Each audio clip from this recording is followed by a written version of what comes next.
Hello ladies and gentlemen, my name is Scarlet Emperor and welcome to the first of hopefully many archetypes of Vanguard. This series was inspired by Rada of Rank 10 Yu-Gi-Oh! In his Archetype Archive series, in which he reviews various decks and cards from the Yu-Gi-Oh! Trading card game. And this series was also inspired by Godsman00's videos on top 10 Vanguard units.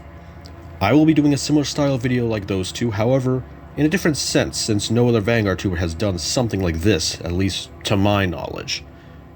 This is meant to take a look back at Vanguard and the many steps that were taken to get us to our current game, and with Divine Z on the horizon, why not take a look back? In any case, welcome to the first episode of...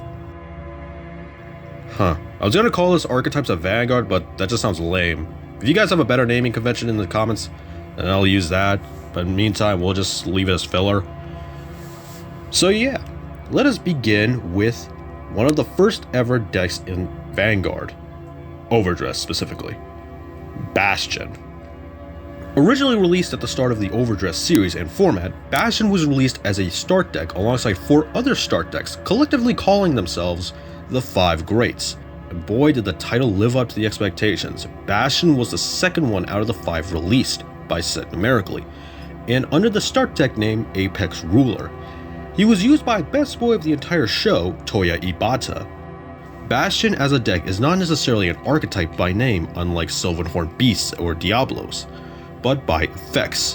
What I mean by this is that no card in Bastion has a set naming convention, unless you count the whole blank of the Heavenly series like Arches and Gurgant. But they're more or less just there and don't contribute too much outside of triggers, and for aesthetic purposes, so we'll just ignore them. Instead, all of Bastion's supporters support Great 3s in their effects and benefit them. Some examples of this include Sapient Owl or Rondalia. Before we delve in, we won't be covering every single Bastion support card due to the sheer number of them. So we'll be delving into the most impactful ones on the deck, and the most impactful ones in the meta throughout the years. So to start, let's begin with the Ride deck, starting off with the starter, Knight of the Heavenly Bow base. He's a generic D-series starter which draws a card if he went second. Nothing too special, but he's a cool angel boy with a little bow, and we love him.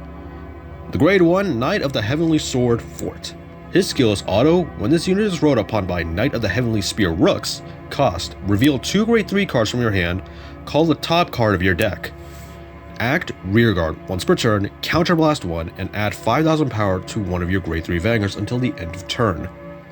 Already you can see the main gimmick of the deck, as this deck focuses on an absurd number of grade 3s.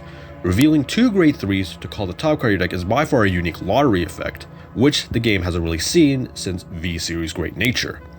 The effect has 2 reactions when the player uses it, which can make you either want to bang your head on the table by calling a heal trigger, or content by calling a persona right to field. The next card we have is the grade 2, Knight of the Heavenly Spears Rooks. His special effect is auto. When this unit is rode upon by Apex Ruler Bastion, cost, reveal 3 grade 3 cards from your hand, draw 1 card. His second skill is Continuous Rearguard Circle. During your turn, if you have 3 or more grade 3 units, this unit gets boost and 5,000 power. Already a big upgrade from Fort.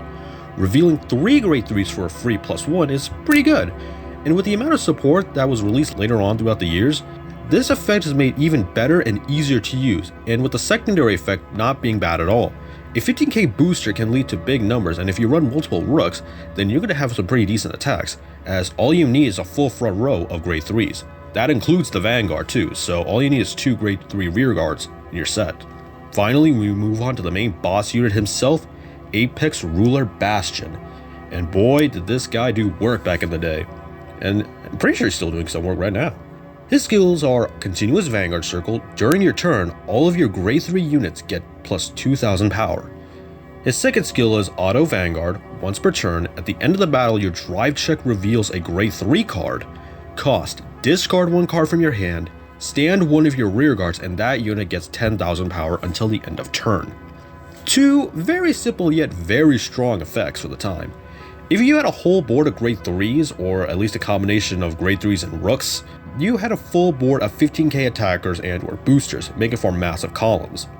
His second skill allowed for 1 final large attack that forced the opponent to either take the hit or waste a perfect guard to defend against it, as an extra 10,000 power usually meant an extra card out of the opponent's hand. Combine this effect with later supports, this effect became powerful. Back in the early days of D series, this was one of the best decks in the game due to the sheer power alone. Now we move out of the ride line and move on to the supports, starting with the first and most impactful unit being Grand Heavenly Sword Alden. His skill, outside of looking completely fabulous, his skill is Auto Rearguard. When this unit is placed, cost Counterblast 2, Soul Blast 1, choose and call one card from your hand. If you called a grade 3, draw 2 cards. His second skill is Auto Rearguard. When this unit attacks, while you have 3 or more grade 3 units on your field, this unit gets plus 5,000 power.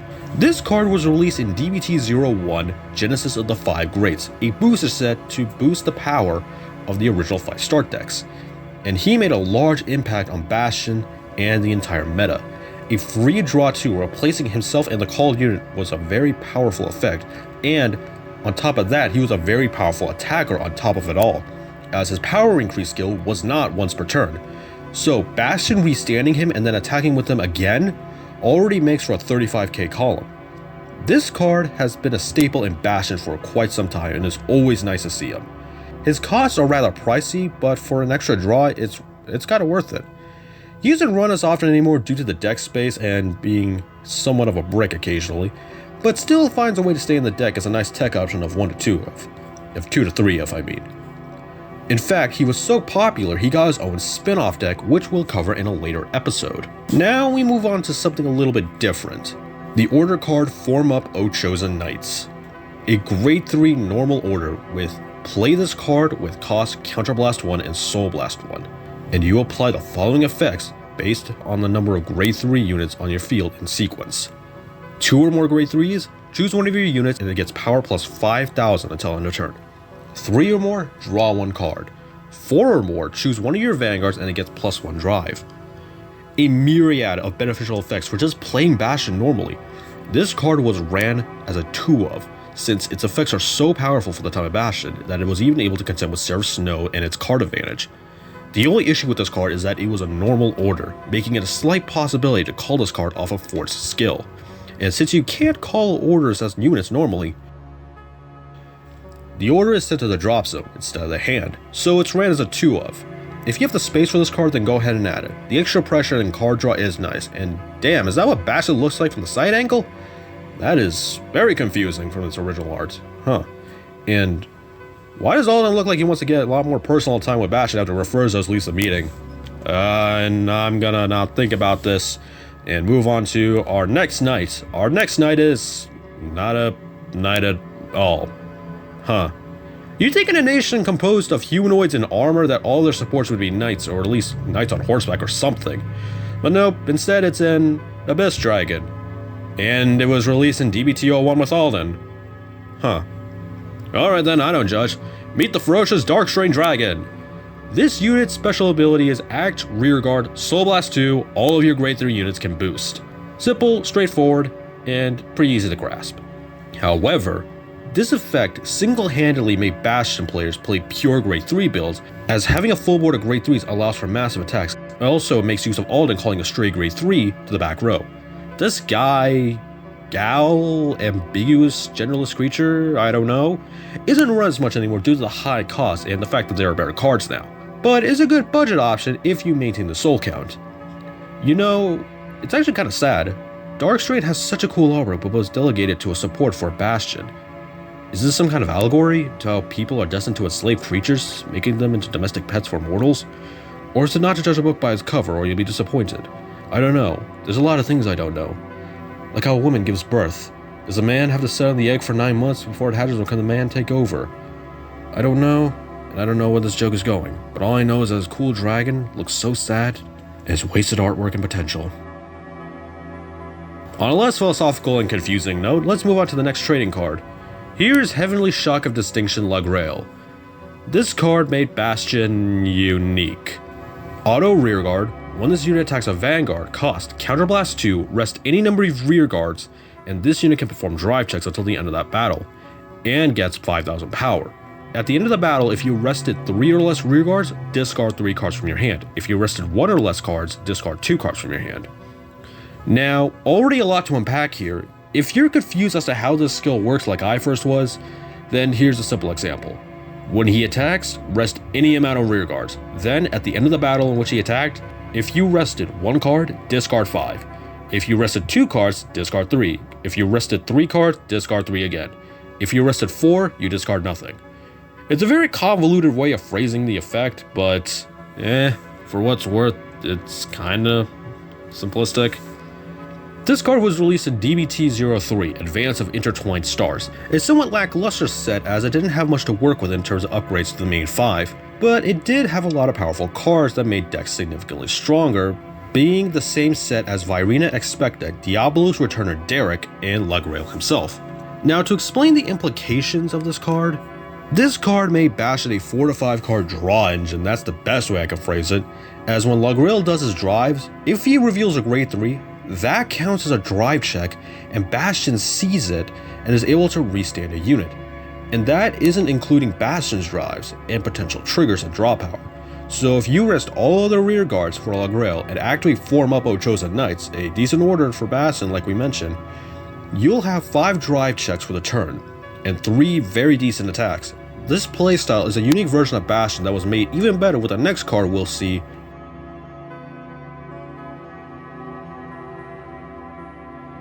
Now, we must talk about something even more important than Lagrele.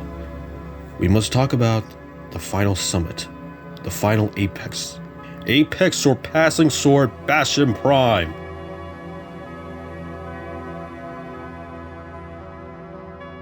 A grade 4 with triple drive? What? Holy hell, if this isn't power creep anime moment, I don't know what is. Oh. Bastion Prime skills are continuous Vanguard. During your turn, all of your front row units get 2000 power. And then auto Vanguard, once per turn at the end of the battle, your drive check revealed a grade 3 or greater card. Cost, send a unit with Bastion in its card name from your solar hand to the graveyard. Stand all of your grade 3 rear guards and they get 10,000 power until end of turn. Oh boy, man, that's strong. This Bastion is the final evolution of Bastion and his powers. His 2000 power boost to the front row is no longer restricted to grade 3s and allows awkward numbers for your opponent to guard against. And a secondary skill allows for 5 massive attacks at the cost of sending a Bastion. A universal 10k to the board and another volley attacks usually makes your opponent quake as they can't really guard against 2 more 40k columns. So they either have to ditch cards from their hand or just surrender at that point. If you can get the back row grade 3s to boost, you're going to have a powerful turn. On the opposite end of the spectrum, combine this effect with Lagrele, that can allow for an extra drive. You'll be reaching about 7 to 8 drives in one turn, as Lagrele isn't once per turn either. Granted, Counterblast 4 is kinda pricey, but 7 cards for 4 CB isn't terrible, and it's a massive flex on your opponent, which is hilarious. Bastion Prime is still a powerful card to this day, and is even being run in modern Bastion decks as a game ender since 5 attacks are far too much to stop in the mid to late games. Even with recent generic guarding supports, this is still a powerful unit. And look at him, this guy is by far the epitome of badass. Man got off his horse and said he'll kick your ass himself, and thematically it's epic, as this is the fort Bastion took to beat Bruce. This is, to this day, one of the strongest cards to ever been printed. Like, holy hell. Throughout the latter half of Vanguard Willdress, the sequel to Overdress, Bastion and subsequently Toya kind of fell out to the back burners. They only occasionally got supports and sets, and most of the cards shown were nice and received well, but most of them were very niche and gimmicky and kind of made Bastion harder to pilot due to having high costs for somewhat arbitrary effects. One card made Bastion somewhat more consistent, however, and that card was a godsend. The card I am mentioning is Sapient Owl, a grade 1 card with the skills Continuous Rearguard, Hand, and Trigger Zone. During your turn, if you have a Vanguard with Bastion in its card name, this card gets 2000 power and +2 grade. Second skill is Auto Rearguard. When this unit is placed, if you have a Vanguard with Bastion in its card name, cost, put a grade 3 card from your drop zone into your soul, choose one of your Vanguards and it gets power +5000. If you put a Bastion unit into your soul, if you did not countercharge this turn, countercharge 1. Oh man, this guy was a godsend. This little guy gave Bastion extra options for guarding when all there was niche options that didn't do much outside of guards. This guy counted as a grade 3, which fueled both Apex Ruler and Apex Surpassing Bastion, and allowed for counter charges, which Bastion was somewhat prone to using a lot of CB in one turn, and allowed for early game guarding to prevent some rushing, which again, Bastion was very much known for. My only issue with this card is that this guy was a promo card for the longest time, meaning it was Japanese exclusive for the better part of a year. Most other countries were never able to get this until 2023 when it was finally printed. Our next card is Grandeur Edge Dragon, a grade 3 with a very unique effect. Continuous hand, when a card effect causes you to reveal a grade 3 card from your hand as a cost for a card's ability, this card is regarded as 2 cards. In continuous rearguard and guardian circle, while you have a Vanguard with Bastion in its card name, this unit gets 10,000 power and 10,000 shield, active during your opponent's turn 2. Yeah, you can see the improvements compared to the older cards like Alden and Darkstrain. If you have any of the older Bastions on your Vanguard, this is a 25k attacker on its own. This can't be swinging over just easily. And with the extra shield, is always a good thing. An extra 10k usually meant for better guarding, since Bastion relies on triggers to mostly the guard. This guy's a mandatory 4 of, no matter what Bastion deck you're making. The final card we'll look at is a massive surprise to all the Bastion fans. Now, if you guys know any TCGs at all, you know that we get retrains. Well, kinda. You see, during Wildress, the 3 male protagonists of Overdress kinda got new boss monsters, which changed a lot about their decks. Yu's new boss monster was just his girlfriend giving him her hand-me-downs. Donji just went to America and discovered what real football was, and Toya, well, he just bought it like a normal adult, so that shows how much they cared about Toya. Sword of the Nation Bastion Accord. Now, this guy is the epitome of amazing. Yep, Bastion got his own upgrade. No dilly-dally, let's get to his effects. Let's do this. Continuous Vanguard. This unit is also regarded as Apex Ruler Bastion. Continuous Vanguard. All of your front row grade 3 rearguards cannot be chosen by your opponent's card effects and get 5,000 power. What? Active during your opponent's turn 2? What? Auto Vanguard. At the end of the battle this unit attacked, choose one of your grade 3 or less rearguards, stand it, and if your opponent's Vanguard is grade 3 or greater, it gets the following effect. Auto Rearguard once per turn. When this unit attacks, cost Counterblast 1 and discard a card with Bastion in its card name from your hand, and this unit performs Drive Check until the end of that battle, until the end of turn. Wow, this is a lot. Holy. Whew. Okay, that's a lot of text and a lot of powerful effects. Okay. Wow, alright, man, you can sense the power creep. Man, even Fall Onslaught, what were you doing? Wow, this is a lot. Yeah, this guy shot Bastion back up to meta relevancy very quickly.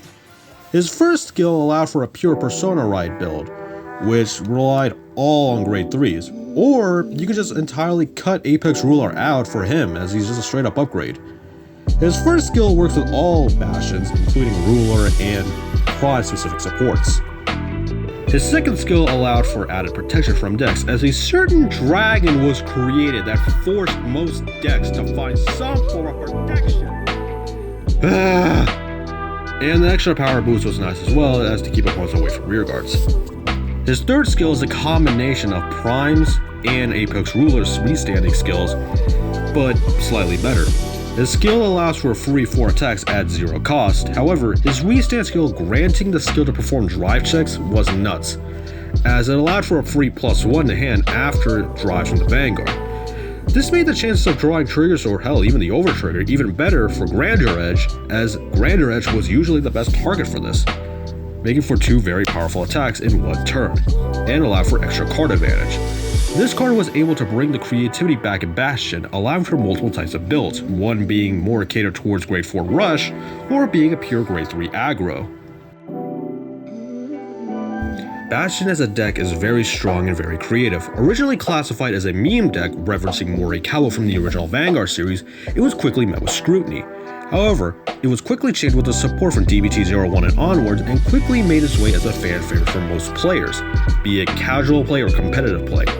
Bastion usually results in having a fun gameplay style since it turns the game into a back and forth battle, somewhat of a clash between two noble warriors.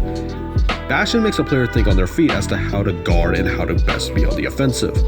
Bastion has a lot of power, and by the end of D series and with the introduction of Divines, he will certainly stay a top contender until the release of more powerful cards. With the introduction of Raziel and Divines, it brings interest to me as to how he will work and if he will be a descendant of Bastion. Who knows, but what I hope for is hopefully throughout all of Divines, Bastion continue lording over all of their units with his Sword of Salvation. My name is Scarlet Emperor, and thank you so much for watching. I'll see you guys next time. Subscribe, like, comment down below and all that jazz, and maybe I'll see you in the next vid. See ya.